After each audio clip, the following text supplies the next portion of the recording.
ആദ്യമായിട്ടാണ് നിങ്ങൾ എൻ്റെ ചാനൽ കാണുന്നതെങ്കിൽ ഒന്ന് സബ്സ്ക്രൈബ് ചെയ്യുക. സബ്സ്ക്രൈബ് ചെയ്യുമ്പോൾ എൻ്റെ തൊട്ടടുത്തൊരു കുഞ്ഞു ബെല്ലൈക്കൺ ഉണ്ട്, അതും കൂടി ഒന്ന് പ്രസ് ചെയ്യാം കേട്ടോ. ഹായ് ഫ്രണ്ട്സ്, എല്ലാവർക്കും SBS മലയാളത്തിലേക്ക് സ്വാഗതം. ഇന്നത്തെ വീഡിയോയിൽ ഒരു ഹെയർ കെയർ ടിപ്പാണ് കാണിക്കുന്നത്. നമുക്ക് ഒട്ടുമിക്ക ആൾക്കാർക്കും നല്ല നീളമുള്ള തടിയുള്ള മുടി ഒരുപാട് ഇഷ്ടമാണല്ലേ. നല്ല കറുത്ത മുടി ഒരുപാടുള്ളവർക്കും കുറച്ചുള്ളവർക്കും അത് കൊഴിഞ്ഞു പോകുമ്പോൾ ഒരുപാട് സങ്കടമാണല്ലേ. ഈ കൊഴിഞ്ഞു പോയ മുടിയുടെ സ്ഥാനത്ത് വേറെ പുതിയ മുടി വരികയില്ല. നമ്മുടെ മുടിയൊക്കെ കൊഴിഞ്ഞു പോയിക്കൊണ്ടേയിരിക്കും. അപ്പോൾ അതിനുള്ള ഒരു പരിഹാരമായിട്ടാണ് ഞാൻ ഇന്ന് വന്നിട്ടുള്ളത്. ഞാൻ ഇന്ന് കാണിക്കുന്നത് നിങ്ങൾ ഉപയോഗിച്ചാൽ നമ്മുടെ കൊഴിഞ്ഞു പോയ മുടിയുടെ സ്ഥാനത്ത് പുതിയ മുടി കിളുക്കുകയും ചെയ്യും. നല്ല ബ്ലാക്ക് ആയി തിക്കായിട്ട് മുടി വളരുകയും ചെയ്യും.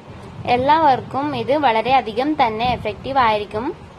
നല്ല കറുത്ത മുടി നല്ല കരുത്തോടെ വളരാൻ വേണ്ടിയിട്ട് ഞാൻ ഇന്നൊരു ടിപ്പാണ് കാണിക്കുന്നത്. വളരെ എളുപ്പത്തിൽ തന്നെ വീട്ടിലുള്ള 2 സാധനം വെച്ചിട്ട് ഇത് ചെയ്യാൻ വേണ്ടിയിട്ട് പറ്റും. അപ്പോൾ അത് എന്തൊക്കെയാണെന്ന് നോക്കാം.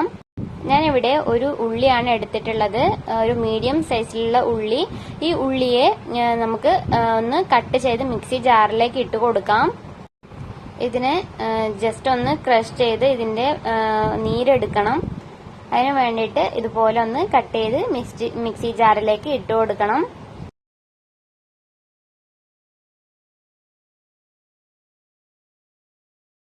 ഞാൻ ഈ കാണിക്കുന്നത് നിങ്ങൾ ആഴ്ചയിൽ 2 or 3 തവണ ഉപയോഗിച്ചാൽ മതി. നിങ്ങളുടെ മുടി കൊഴിച്ചിലൊക്കെ മാറും. ഒരു 2-3 ആഴ്ച ആവുമ്പോഴേക്കും നിങ്ങൾക്ക് ഇതിന്റെ റിസൾട്ട് കിട്ടി തുടങ്ങും. അപ്പോൾ ഉള്ളി ഞാൻ ഇതുപോലെ ഒന്ന് ക്രഷ് ചെയ്ത് എടുത്തിട്ടുണ്ട്. ഇനി ഇതിന്റെ നീര് ഒന്ന് മാറ്റിയെടുക്കണം. ഇതുപോലെ അരിപ്പ വെച്ചിട്ട് ഇതിന്റെ നീരൊന്ന് മാറ്റിയെടുക്കാം. ഈ അരിപ്പ കുറച്ച് കുഴി കുറവാണ്, അതുകൊണ്ട് ഒരുമിച്ച് തന്നെ എല്ലാം ഇട്ടിട്ട് ഇതിന്റെ നീരെടുക്കാൻ വേണ്ടി പറ്റില്ല. അതുകൊണ്ട് 2 തവണയായിട്ട് ഇതിലേക്ക് ഇട്ടിട്ട് നീരെടുക്കുകയാണ് ചെയ്യുന്നത്.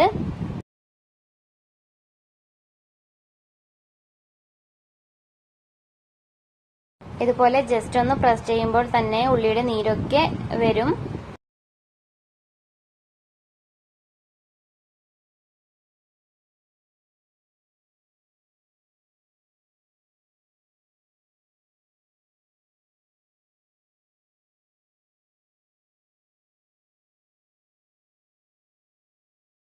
ഉള്ളിനീര് മുഴുവനും എടുത്തതിന് ശേഷം ഇതിലേക്ക് ഒരു 2 ടീസ്പൂൺ ആവോളം വെളിച്ചെണ്ണ ചേർത്ത് കൊടുക്കണം. 2 ടീസ്പൂൺ വെളിച്ചെണ്ണ ചേർത്തതിന് ശേഷം നന്നായി ഇതൊന്ന് മിക്സ് ചെയ്യുക. മിക്സ് ചെയ്തതിന് ശേഷം ഇതിന് തലയിലേക്ക് അപ്ലൈ ചെയ്യണം. അപ്ലൈ ചെയ്യുമ്പോൾ തലമുടിക്ക് അപ്ലൈ ചെയ്യണമെന്നില്ല, തലയ്ക്ക് മാത്രം അപ്ലൈ ചെയ്തിട്ട് നന്നായി ഒന്ന് മസാജ് ചെയ്ത് കൊടുക്കണം. ഒരു 5 മിനിറ്റ് വരെ മസാജ് ചെയ്യാം. എന്നിട്ട് അരമണിക്കൂർ തലയിൽ ഇത് അങ്ങനെ വെക്കുക. അതിനുശേഷം കുളിക്കുക. കുളിക്കുമ്പോൾ താളി ഉപയോഗിച്ചിട്ട് വേണം കുളിക്കാനായിട്ട്. ചെമ്പരത്തി താളി ഉണ്ടാക്കുന്നതിന്റെ വീഡിയോ ഞാൻ ഓൾറെഡി അപ്ലോഡ് ചെയ്തിട്ടുണ്ട്. താളി ഉപയോഗിക്കുന്നത് കൊണ്ട് നിങ്ങളുടെ തലയിലെ താരനൊക്കെ മാറും, മുടി കൊഴിച്ചിൽ നിൽക്കും, മുടി നന്നായി കരുത്തോടെ വളരും. അതൊക്കെ നിങ്ങൾക്ക് അറിയാമെന്ന് വിചാരിക്കുന്നു. മുടി കൊഴിച്ചിലുള്ളവര് ഇതുപോലെ ഒന്ന് ട്രൈ ചെയ്ത് നോക്കുക. എന്തായാലും നിങ്ങൾക്ക് ബെസ്റ്റ് റിസൾട്ട് തന്നെ കിട്ടും. നിങ്ങൾക്ക് വീഡിയോ ഇഷ്ടപ്പെടുകയാണെങ്കിൽ ഒന്ന് ലൈക്ക് ചെയ്യാനും ഫ്രണ്ട്സ് ആൻഡ് റിലേറ്റീവ്സിന് വീഡിയോ ഷെയർ ചെയ്യാനും മറക്കരുത്. Thank you.